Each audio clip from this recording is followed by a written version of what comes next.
Welcome back to the show. Ken Trahan with you. Thanks to Keyshawn Davenport for joining us.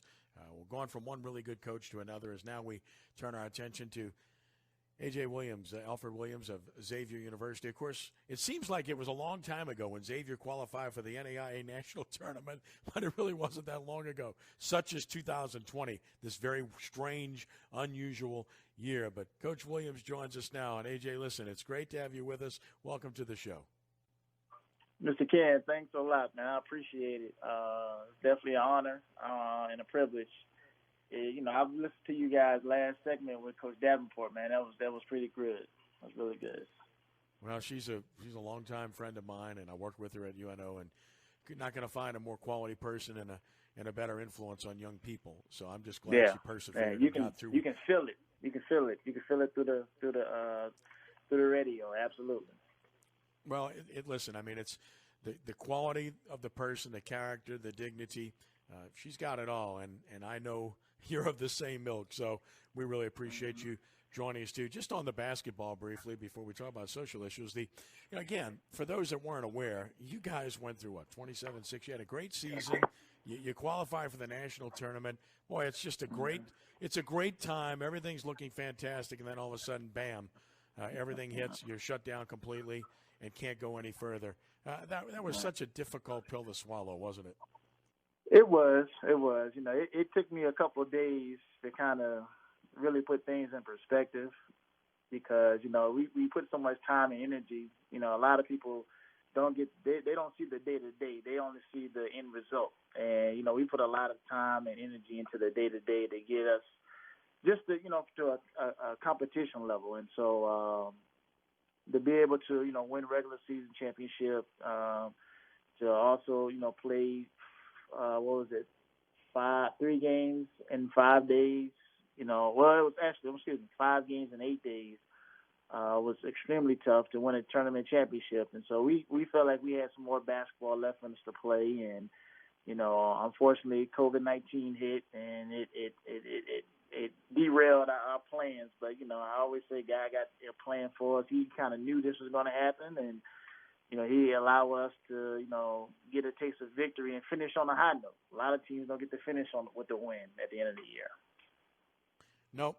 Xavier is a great institution of learning, great basketball facility, great basketball tradition. Could go through all the names, and I'm still good friends with Danton as well, and we talk, and he's a great guy, did a great job there.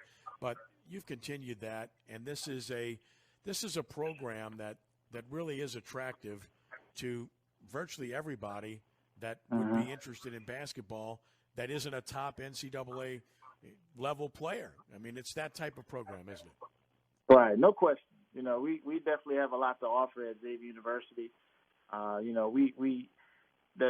tough part about it is, we're surrounded by a lot of Division I institutions. With UNO, you have Tulane, and then you have within an hour radius, you have the Southeasterns, the LSUs, the Southerns, and the Nichols. So it's a little challenging at times where, you have a lot of different other outlets. But, we try to do our part and, make it very attractive for, potential student athletes to come and definitely be a part of our program and our athletic department. Turning to social issues, how do you channel, I'm sure there's anger, and there should be, into something positive and to try to help continue to exact change without infuriating people and turning people off completely? Is there like a delicate balance there, or how do you go about trying to exact difference, not just from your own perspective, but from the young men that you deal with on a day-to-day basis?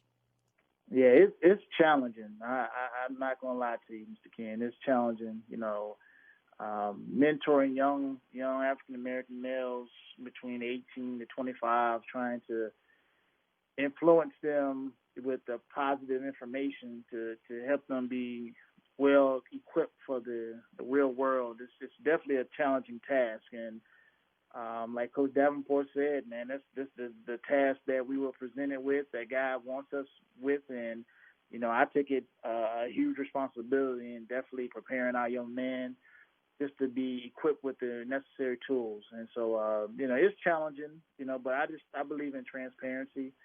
And once you kind of help them understand through the different lenses how people are perceived of our African American males. So, just trying to help them be mindful of the day to day, how they need to carry themselves, and just prepare when they walk out that door. It's definitely uncomfortable conversations, but it's ones that's definitely needed in our climate for sure. I hate generalities, and I've dealt with them in my life in different ways. People automatically put you in a box because of where you come from, what school you went to, what you talk like, how tall you are, whatever the case is, and it's absolutely absurd. People must be judged by who they are individually, and I think that's the challenge we all have, is to make sure that we don't get caught up in the humanity of generalizing, because all white people aren't bad, all police aren't bad, all black people aren't bad, all Christians aren't bad, all Muslims aren't bad, and it's too easy to get caught up in this, and it seems to be what's happening in much too prevalent fashion. Absolutely. You hit it. It's, I just believe in, the love that you spread is the love that you're going to get in return, and we just try to make sure with our players, we just try to, give them to love one another, and just treat people the way you want to be treated. Just the old school values that I was raised on, and I try to basically deliver to my team, just to make sure that, hey, if you don't know anything else, you're gonna know how to love one another, you're gonna treat people with respect, and you're gonna work hard. And those are some of the qualities that we definitely live by in our program. And we've been able to put out some quality young men who are doing some amazing things right now.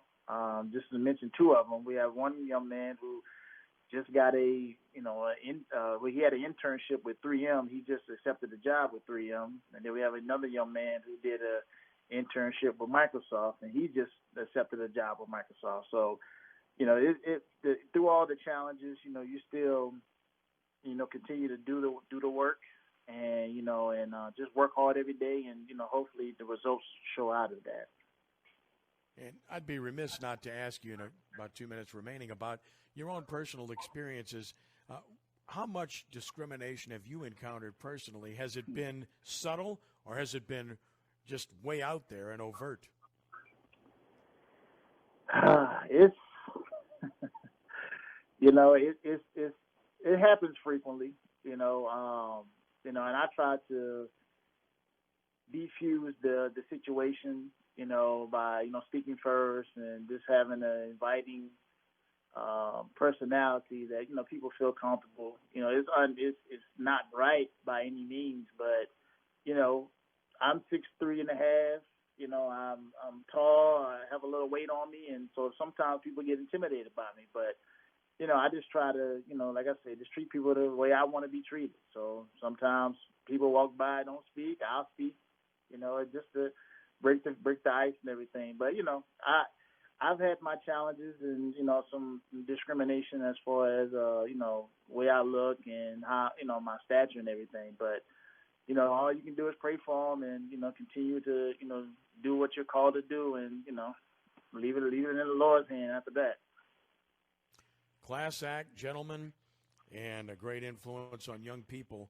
Keep making a difference, AJ, because that's what it's going to take, is mentors teaching young people that you have to first give people the benefit of the doubt, turn the other cheek whenever possible, but at the same time, speak out.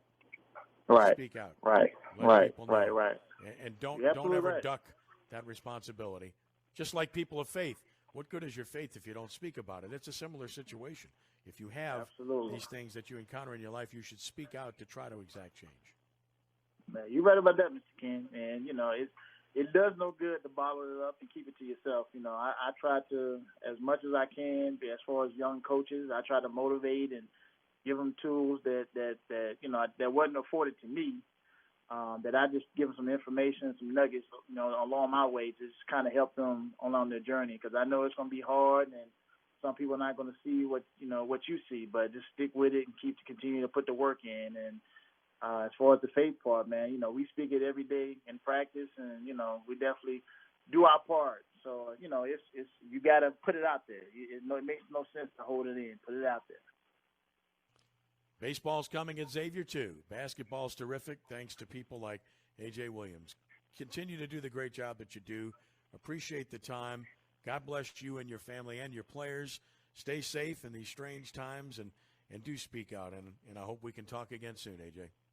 Yes, sir, Mr. Ken. Thank you again for the opportunity, and you stay safe also. You got it. My pleasure.